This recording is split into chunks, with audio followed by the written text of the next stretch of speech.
ကိုစီရမက်ရဲ့တိမ်တွေပေါ်မှာဖုံလွှမ်းနေကြတဲ့ဒီမိသားစုတွေကတော့တယောက်နဲ့တယောက်လည်းမတည့်သလိုဘသူတွေမှလည်းမတည့်ဘူးဖြစ်နေခဲ့ကြတယ်အဲဒါလို့နဲ့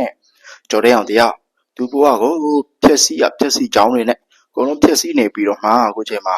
အရက်လောင်ကစားအကုန်လုံးလုံနေခဲ့တယ်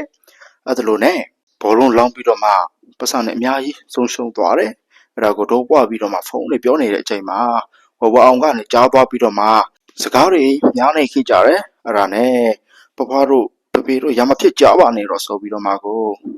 ငိုယိုပြီးတော့မှကိုခွင်းနေကြရပဲဖြစ်ပါတယ်အဲ့ဒါနဲ့အမေလေးသားမျိုးနဲ့ဒီယောက်ျားမဟုတ်လားမပြောနေဆိုပြီးတော့မှကိုသူ့ရဲ့သားကိုရိုက်ဖို့လုပ်နေတယ်ကြော်တဲ့အောင်ဖြစ်နေတယ်အဲ့ဒါကြောင့်ရှီရနဲ့ကာစီခံနေပြီးတော့မှဝဝအောင်ကနေသူညီလေးကိုအကွင်းနေပြီးတော့မှမဖြစ်ဘူးဆိုပြီးတော့မှကိုပြန်လက်ခေါ်သွားခဲ့ပြီးတော့မှသူညီလေးကိုချော့နေခဲ့တာဖြစ်ပါတယ်ဘာခင်စီကမျက်သားတွေမရလို့ကြေကေဝမ်းနေခဲ့ရပါမှလည်းသူအမေနဲ့သူအဖွားတို့ရဲ့မြောက်ပင်းမှုတွေကတော့ခံနေရစေပေါ့ဗျာအဲဒါလို့နဲ့နေခင်ကအဖေနဲ့အဖွားရံပြစ်ထားလို့အဖွားကနေပြီးတော့မှတောက်ကိုမုတ်ဖို့ပေးပါတယ်ဆိုပြီးတော့မှပတ်စံ9သိန်းကိုအသုံးမလို့လို့သူအမေကိုပေးလိုက်ခဲ့တာပဲဖြစ်တယ်အဲဒါကြောင့်ပတ်စံမြင်တော့ညနေပန်းလေးပွင့်သွားတယ်သွန်းဆက်ခမပြောနေခဲ့ရပြီပေါ့ဗျာအဲဒါလို့နဲ့တစ်ပတ်ကတပြေနဲ့ချင်းမင်းလက်တို့ပေါက်ပြမှုတွေကိုတတိထားမိပြီးတော့မှအခုချိန်မှာလှုပ်ကြံတော့မယ်ခိုင်နှင်းဝယ်လေးဖြစ်ပါတယ်တပြေကိုအခန်းနဲ့ခေါ်ပြီးတော့မှမင်းကိုရွာပြန်ခိုင်းမလို့ဆိုပြီးတော့မှကိုပြောနေခဲ့တယ်အဲဒါကြောင့်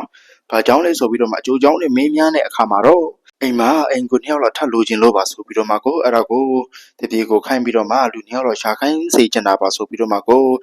ပြောနေခဲ့ပြီးတော့မှဒီညနေချင်းပဲသွားမယ်ဆိုပြီးတော့မှကိုစေလို့ခဲ့ပြီးအဲ့ဒါနဲ့သူရဲ့အမျိုးသားကလည်း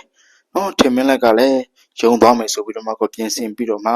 လွတ်နေခဲ့ပြီးအဲ့ဒါနဲ့သူတို့လည်းဘလို့မျိုးဆက်ပြီးတော့မှသူတို့ရဲ့ကြားထဲမှာခက်ခဲကြမ်းတမ်းတဲ့တိတ်ကိုစိတ်လှုပ်ရှားစရာကောင်းတဲ့ဇဝင်ခန့်နဲ့ရောက်ရှိလာမလဲဆိုတာတော့ပရိသတ်တို့ကြည်ရင်နဲ့ကိုအတော်လေးစိတ်ဝင်စားနေရမယ့်အခန်းနဲ့ဖြစ်တယ်တကယ်တော့အဲ့ဒီညမှာသူတို့နေရဖောက်ပြန်ပြီးတော့မှကျုံနေခဲ့ကြတဲ့အချိန်မှာခိုင်နှင်းဝေရောက်လာပြီးတော့မှသူတို့နှစ်ယောက်ကိုခွဲပြီးတော့တပြေကိုပါးတွေရိုက်ပြီးတော့မှတတ်တယ်ဆိုတာကသူတို့နှစ်ယောက်အထက်မှာဖောက်ပြန်နေကြတဲ့အချိန်မှာအပြင်ကနေပြီးတော့မှအဲ့ဒါလိုလှုပ်ချင်တဲ့စိတ်ကိုငိုကြိုပြီးတော့မှထိန်းထားပြီးတော့ပြန်နေပြီးတော့မှ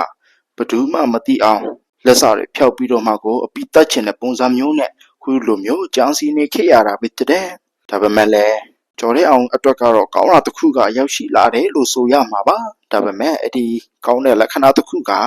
သူတို့ရဲ့မိသားစုထဲမှာဆက်ပြီးတော့မှပြဿနာတွေဖြစ်နေရမယ့်အခိုက်အတန့်တွေလည်းကြိုပြီးတော့မှတွေ့မြင်နေရပါပြီစနိုးကနေပြီးတော့မှ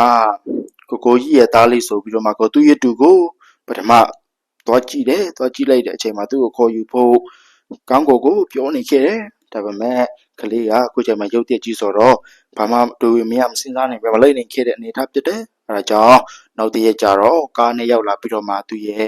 တူလေးကိုခေါ်ပြီးတော့မှအခုချိန်မှာအိမ်ကိုပြန်နေခဲ့ပြီပဲဖြစ်တယ်အဲဒါလို့အိမ်ကိုပြန်နေတဲ့အချိန်မှာသူ့ရဲ့အကိုဖုန်းဆက်တဲ့အချိန်မှာတော့ဖုန်းကိုင်းတာသူ့ရဲ့အကိုမဟုတ်ပဲနဲ့ဖုန်းဆက်ဖြစ်နေခဲ့တယ်ဒါပေမဲ့သူမသိဘဲနဲ့အကိုကြီးကိုလုံးဝအောင်ဩသွားစေမယ့် surprise အကြီးဒီနေ့ယူလာပေးမယ်ဆိုပြီးတော့မှပြောလိုက်ခဲ့ပြီးရင်နေ့ဟာစားပြီးကိုကြီးအရက်တောက်နေစရာမလိုတော့ဘူးဆိုပြီးတော့အားရဝမ်းသာနဲ့ပြောနေခဲ့ပြပြီးအဲ့ဒါကိုသုံးဆက်ကနေပြီးတော့မှဝအောင်ကိုလှမ်းပြီးတော့အကြောင်းကြားနေခဲ့တော့သူတို့နေရာများလုံးပြုတ်မျက်စာပြုတ်နေတော့လေကိုထိတ်တလားနဲ့ဖြစ်ခဲ့ပြီးတော့မှသူတို့တွေဆက်ပြီးတော့ဒီကလေးကိုပါလှုပ်ကြံပြီးတော့မှဘလို့မျိုးတွေကောက်ချီရုံမှကြံလင်းနေအောင်မလဲဆိုတာကတော့ပိတ်သက်ကြီးတို့ကြီးနေရင်နာနဲ့ကိုဒေါသထွက်ရမယ်တကယ်ကောင်းတဲ့ဇဝင်ခန့်နဲ့ရောက်ရှိလို့လာခဲ့ပြီပဲဖြစ်ပါတယ်